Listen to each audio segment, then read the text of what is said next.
Hello दोस्तों, good evening. Muzaffarpur university का number 1 channel आप सभी स्टूडेंट का स्वागत करता है। आप सब कैसे हो? आशा है कि आप सब ठीक ठाक ही होंगे। काफ़ी बच्चों का कमेंट आ रहा था कि सर हमारी जो है एग्ज़ाम की तिथि आ चुकी है और हमारी जो तैयारी है बिल्कुल ना के बराबर है, तो सर हम क्या करें? तो हम आपको बता देना चाहते हैं दोस्तों कि मैं वही टॉप 10 प्रश्न लेके आता हूँ जो आपके एग्ज़ाम में 100 में 100 प्रश्न देखने को मिलते हैं। ठीक है, तो चलते हैं अपने वीडियो की तरफ। जै और इससे पहले वीडियो से बढ़ने से पहले आपको हम कुछ बताना चाहते हैं। जैसा कि बैक टू बैक क्लास लेके आ ही रहे हैं और आज की जो हमारी क्लास होने वाली है ये होने वाली है BA part 1 Hindi honours paper 2 के टॉप 10 वीवीआई क्वेश्चन। अगर आप इस चैनल पर आए हैं तो ये आपके लिए काफ़ी इम्पोर्टेंट है। तो आज हम इस जो टॉप 10 क्वेश्चन को देखेंगे और साथ ही साथ कुछ धांसू ट्रिक को भी देखेंगे जो हमें टॉप कराने से कोई नहीं रोक सकता है। तो हम इस वीडियो पे हम 5 टॉपिक को पढ़ेंगे और साथ साथ समझेंगे। ठीक है दोस्तों, सबसे पहला जो हमारा टॉपिक है Hindi BA part 10 top 10 question को पढ़ेंगे। उसके बाद फिर हम कॉपी लिखते समय क्या क्या गलतियाँ करते हैं इसके बारे में मैं बताऊँगा। तीसरा टॉपिक है प्रश्न को याद कैसे करें। देखिए, आप आंसर को नहीं याद कराते हैं, हम प्रश्न को आपको याद कराएंगे, क्योंकि प्रश्न आपको अगर याद होंगे तो आप आंसर ऑटोमेटिक है आप लिख सकते हैं, लेकिन जब प्रश्न ही याद नहीं रहेंगे तो आप नहीं लिख सकते हैं। अगला जो हमारा टॉपिक है 3 घंटे में 32 पेज कैसे लिखें, इसका भी मैं ट्रिक बताऊंगा। और जो अगला हमारा टॉपिक है कि इस ट्रिक को अपनाओ और फुल मार्क्स पाओ, यानी कुछ ऐसा ट्रिक है जिसके कारण आपका नंबर एग्जाम में कट जाता है, तो वो सारे हम इस वीडियो में बात करेंगे। तो ये वीडियो काफ़ी इंटरेस्टिंग होने वाली है, तो प्लीज़ वीडियो को छोड़ के नहीं जाइएगा। आपने वैसे भी साल भर नहीं पढ़ाई किया है, वीडियो ज़्यादा लंबा नहीं होगा, 10 से 12 मिनट का होगा। दोस्तों चलते हैं अपना टॉप 10 प्रश्न की तरफ। जो हमारा पहला प्रश्न है, आइए हम समझते हैं क्या कहता है हमारा पहला प्रश्न। ठीक है दोस्तों, हम थोड़ा स्केच ले लेते हैं। निम्नलिखित में किन्हीं 2 प्रश्नों को उत्तर दीजिए, यानी आपको जो इसमें से जो आंसर देना है आपको कितना देना है, 2 देना है। आते हैं पहला प्रश्न देखते हैं। रीति के काव्य परंपरा के विकास क्रम पर प्रकाश डालें, यानी रीति के काव्य का परंपरा पे आपको क्या करना है, विकास डालना है। ठीक है दोस्तों, ऐसे भी क्वेश्चन घुमा देगा। रीति काव्य के परंपरा के विकास क्रम पर व्याख्या करें। ठीक है, क्वेश्चन जैसे भी घुमाए आपको हम क्वेश्चन को बोले हैं याद करा देंगे तो याद करा के ही रहेंगे। ठीक है दोस्तों, लेकिन आपसे भी एक रिक्वेस्ट है कि मैं जो भी प्रश्न बता रहा हूं आप अपने कृपा करके नोटबुक में लिख लीजिए। ठीक है, आपसे रिक्वेस्ट है नोटबुक में लिख लीजिए। वैसे मैं पीडीएफ आपको टेलीग्राम में प्रोवाइड करा दूंगा, लेकिन फिर भी आप लिख लीजिए इसको। ठीक है दोस्तों, अगला प्रश्न देखते हैं क्या कहता है। अगला जो प्रश्न है काफ़ी इंपॉर्टेंट है। रीति काव्य के प्रयोग स्रोत या रीति काल के नामकरण पर विचार कीजिए, यानी जो रीति काव्य का प्रयोग के स्रोत हो या फिर रीति काल के नामकरण पर हो उसको आप विचार कीजिए या फिर प्रकाश डालिए। ठीक है दोस्तों, अगला प्रश्न देखते हैं।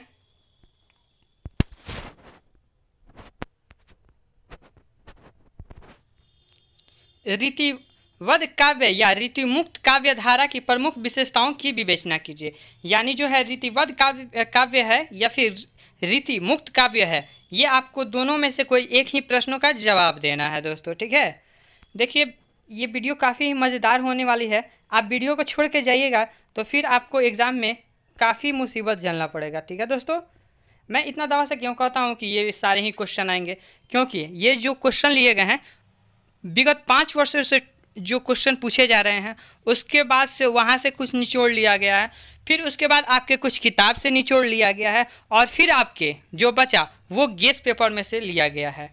तो इसलिए ये क्वेश्चन और ये जो वीडियो है काफ़ी इम्पोर्टेंट है।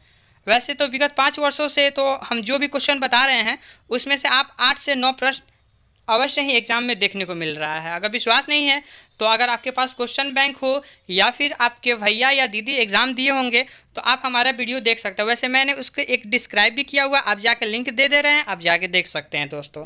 ठीक है दोस्तों, तो प्लीज़ वीडियो को छोड़ के नहीं जाइए।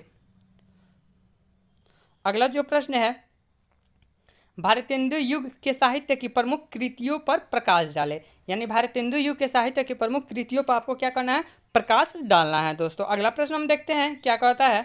अगला जो प्रश्न है हमारा ये रहा। वीर रस के कवि के रूप में भूषण की विशेषताओं की विवेचना कीजिए, यानी वीर रस के रूप में आपको भूषण की विशेषताओं को आपको क्या करना है, वर्णन करना है। दोस्तों ये प्रश्न आप समझ गए होंगे। ठीक है दोस्तों, अगला प्रश्न देखते हैं क्या कहता है। द्विवेदी युग की कविता की प्रमुख प्रवृत्तियों की विवेचना कीजिए, यानी जो द्विवेदी युग की कविता थी उसकी प्रमुख प्रवृत्तियों का आपकी क्या करना है, विवेचना करना है दोस्तों।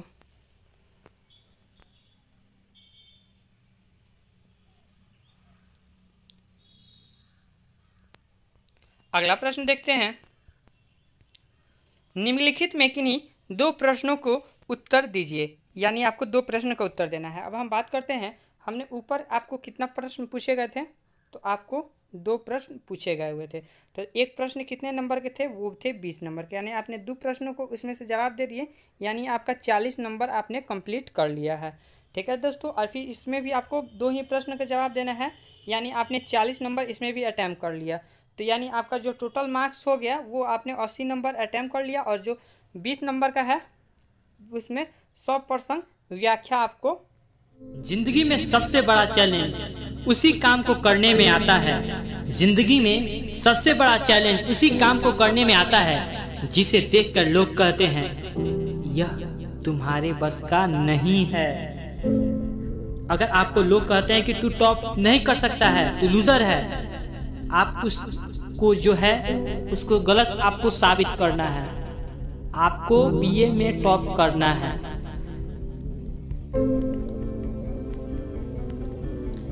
समय और शिक्षा को सही उपयोग ही व्यक्ति को सफल बनाता है, वरना जो बच्चे समय और शिक्षा का उपयोग नहीं करते हैं वो जिंदगी में कभी भी सफल नहीं हो पाते हैं। याद रखना, सपने तुम्हारे हैं तो पूरा भी तुम्हें ही करोगे, ना कि हालात तुम्हारे हिसाब से होगा और ना ही लोग।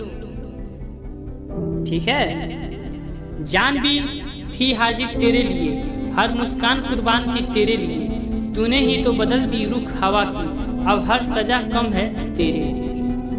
अगर आप टॉप नहीं कर पाते हो या फिर आप अच्छा नंबर भी नहीं ला पाते हो तो इतना जानिए कि मतलब जो है ना, ये ग्रेजुएशन है, जो हल्का में लिया उसको ग्रेजुएशन हल्का कर दिया। ठीक है। अगला प्रश्न देखते हैं। निम्नलिखित में किन्हीं दो प्रश्नों का उत्तर देना है। पहला जो हमारा प्रश्न है, बिहारी लाल के सौंदर्य चेतना पर प्रकाश डालिए, यानी बिहारी लाल के जो हैं उनके सौंदर्य चेतना पर प्रकाश डालिए। दोस्तों आप वीडियो देख रहे हैं लेकिन आपने चैनल को अभी तक सब्सक्राइब नहीं किया और ना ही लाइक किया है, तो प्लीज़ दोस्तों आप चैनल को अभी फटाफट 10 सेकेंड का टाइम लगेगा, एक छोटा सा लाइक कर दीजिए, एक चैनल को सब्सक्राइब कर दीजिए, ताकि इसी प्रकार का जो धांसू वीडियो है आपको प्रोवाइड कराया जाए ऑनलाइन 84 की तरफ से। ठीक है दोस्तों। और हाँ दोस्तों, आप वीडियो कहाँ से देख रहे हैं आप हमें कमेंट करके बताइए, ताकि हमें भी पता चले कि आप बिहार के किस जिले से देख रहे हैं। अगला जो प्रश्न है, घनानंद के काव्य में वर्णित प्रेम तत्व का निरूपण कीजिए, यानी जो घनानंद के काव्य के में जो वर्णित है प्रेम तत्व, उसका आपको क्या करना है, निरूपण करना है। अगला प्रश्न देखते हैं। मोतीराम की काव्यात्मक विशेषताओं पर प्रकाश डालिए, यानी मोतीराम का जो काव्यगत विशेषताएं हैं उस पर आपको क्या करना है, प्रकाश डालना है, या फिर ऐसे भी घुमा देगा, प्रकाश हटा देगा और बोल देगा व्याख्या कीजिए, या फिर बोल देगा अपने शब्दों में लिखिए। ठीक है दोस्तों, कैसे भी क्वेश्चन घुमाए आपको डरना नहीं है। अगर आप क्वेश्चन को समझ गए तो फिर एग्ज़ाम एकदम ईजी हो जाएगा, लेकिन क्वेश्चन को नहीं समझे तो फिर दिक्कत हो जाएगा। देखिए एक छोटा सा हम आपसे बात कहना चाहते हैं। सफलता के लिए किसी भी खास समय का इंतज़ार मत करो, यानी अगर आपको सफल होना है तो किसी भी खास समय का इंतज़ार नहीं करो। अगर अभी से आपको मन कर दिया, यानी ललक हो गया कि मुझे पढ़ना है, तो आपको पढ़ना है। ठीक है, बल्कि अपने हर समय को खास बना लो, यानी आपको जितना भी टाइम बचा हुआ है उसी समय को आप खास बना लो। आप 100% है कि आप एग्ज़ाम में या फिर किसी भी फील्ड में आप अच्छा नहीं बल्कि बहुत अच्छा आप उस फील्ड में आप कामयाबी पालोगे। ठीक है दोस्तों। अगला प्रश्न हम देखते हैं क्या कहता है। महाकवि देव की काव्यागत विशेषताओं की उद्घाटन कीजिए, यानी महाकवि देव काव्यगत विशेषताओं का उद्घाटन आपको करना है। ठीक है। अगला जो प्रश्न है, महाकवि अयोध्या सिंह उपाध्याय हरिऔध की काव्यात्मक परिचय दीजिए। यानी महाकवि जो थे अयोध्या सिंह उपाध्याय या फिर हरिऔध का काव्यात्मक परिचय आपको देना है। अगर आपका रिजल्ट अच्छा आता है तो आपके जो माता पिता हैं वो कितना खुश होंगे। वो इमेजिंग फील करो जब तुम अपने माता पिता से कहोगे कि मैं कॉलेज टॉप किया हूँ, और माँ बाप की आंखों में खुशी के आंसू भर जाएंगे। जिसे तुम्हें ठुकराया है वो अफसोस करेगा, ओह मैंने कोहिनूर हीरा को खो दिया। तो प्लीज़ दोस्तों अभी से लग जाओ, आपके पास टाइम है अभी, आप अच्छा कर जाओगे, आप टॉप कर जाओगे। जैसे मैं बता रहा हूँ वैसे आप करो, टॉप कर जाओगे। अगला प्रश्न देखते हैं क्या कहता है। वीर रस के कवि के रूप में भूषण के विशेषताओं की विवेचना कीजिए। यानी वीर रस के कवि हैं उनके रूप में भूषण की विशेषताओं की विवेचना करना है। अब हम समझते हैं, हमने 40 नंबर ऊपर अटैम्प्ट किया है और 40 नंबर नीचे, यानी हमारा जो है 80 नंबर हमने अटैम्प्ट कर लिया। यानी 80 नंबर हमारा अटैम्प्ट हम कर लिए। अब अगला प्रश्न देखते हैं क्या कहता है। निम्नलिखित में किन्हीं दो की सप्रसंग व्याख्या कीजिए।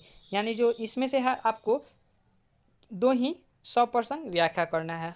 वैसे मैं पढ़ूंगा तो काफ़ी टाइम लग जाएगा, तो प्लीज़ दोस्तों इसका मैं टेलीग्राम में इसका तो मैं बता ही दूंगा, लेकिन आप प्लीज़ दोस्तों आप इसे उतार लीजिए। उतारने से होता क्या है कि क्वेश्चन 50% आपको याद हो जाता है और 50% सुनने से, यानी आपका 100% आपका याद हो जाएगा।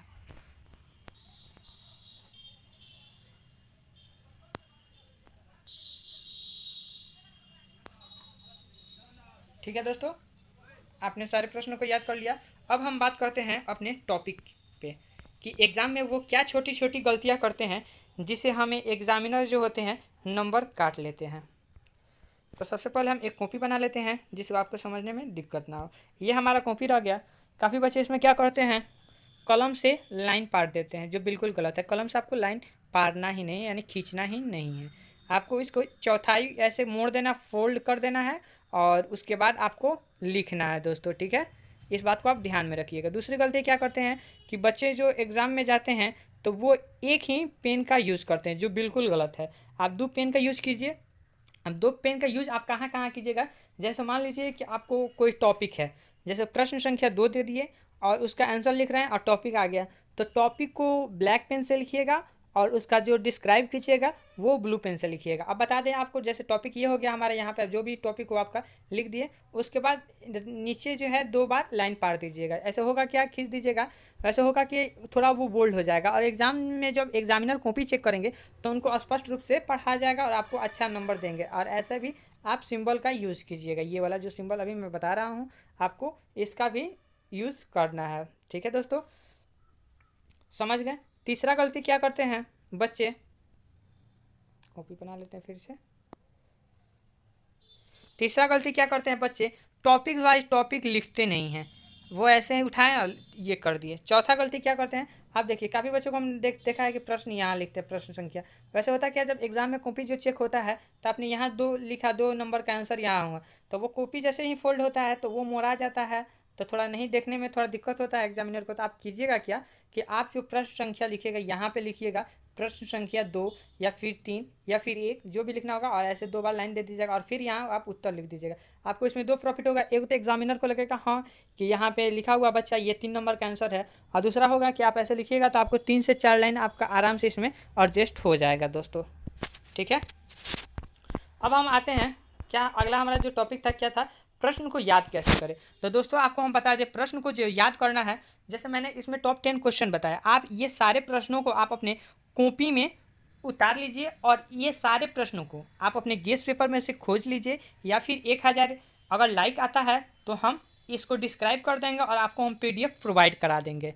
ठीक है दोस्तों, PDF प्रोवाइड करा देंगे और वहीं आपको बार बार लिखना है। 3 बार आपको ये रखना, टारगेट रखना है कि मुझे इस सारे प्रश्नों को ज़्यादा नहीं, 3 बार। ठीक है, सप्ताह में मात्र 3 बार आप लिखिए और 3 बार पढ़िए। आपको पूरा है कि आपको जो है वो 100 में 100 तो नहीं, लेकिन फिर भी आपको 85% याद हो जाएगा। ठीक है दोस्तों, अगला हमारा जो है 3 घंटे में 32 पेज कैसे लिखें। तो 3 घंटे में 32 पेज ऐसे लिखें कि आप जो मैं प्रश्न बता रहा हूँ आप उसको लिखिए, कितना मिनट में हम टाइम अटैम्प्ट कर पा रहे हैं। अगर टाइम ज़्यादा लग रहा है तो आप घड़ी देख के यूज कीजिए और वो टाइम घटाने के प्रयास कीजिए। बार बार लिखिएगा तो आपका हाथ क्लियर हो जाएगा, आपका स्पीड आ जाएगा और आपको एग्ज़ाम में थोड़ा सा भी दिक्कत ना होगा। ठीक है, अगला जो हमारा टॉपिक है कि इस ट्रिक को अपनाओ और फुल मार्क्स पाओ। देखिए, इस ट्रिक को अगर अपना लिए तो आपको फुल मार्क्स अवश्य ही मिलेगा। पहला ट्रिक हम बता दे रहे हैं कि आप जो भी प्रश्न लिखिएगा टॉपिक्स वाइज टॉपिक लिखिएगा। दूसरा ये ट्रिक है कि आप जैसे मान लीजिए एक लिख रहे हैं तो 2 पेज थोड़ा धीरे धीरे यानी स्लो लिखिएगा, यानी फ्रेश लिखिएगा। उसके बाद तीसरा चौथा पाँचवा जो है वो थोड़ा स्पीड में भी लिखिएगा तो चलेगा, लेकिन पहला और दूसरा टॉपिक वाइज टॉपिक होना चाहिए। तीसरा चौथा पाँचवा भी टॉपिक वाइज टॉपिक होना चाहिए, लेकिन पहला और दूसरा फ्रेश होना चाहिए, यानी क्लीन होना चाहिए, काटकूट नहीं होना चाहिए। नहीं तो काफ़ी बच्चों को हम देखते हैं कॉपी पे ही एकदम पूरा गाँच के एकदम मतलब कार्बन उसको बना देता है। ठीक है, तो वो आपको नहीं करना है। उसके बाद आपको 2 पेन का यूज़ करना है, हम बता ही दिए हैं। उसके बाद जो है कि मान लीजिए कि आप जो लिख रहे हैं प्रश्न संख्या वो थोड़ा बोल्डनेस लिखिएगा ताकि एग्ज़ाम को जो कॉपी चेक करते हैं सर उनको पढ़ाया जाए। ठीक है, इसी के साथ होता है वीडियो समाप्त। मिलते हैं अगले वीडियो में, तब तक के लिए देखते रहिए all in 84 on. Best of luck, अच्छा से एग्ज़ाम दे के आइए। Take care, bye.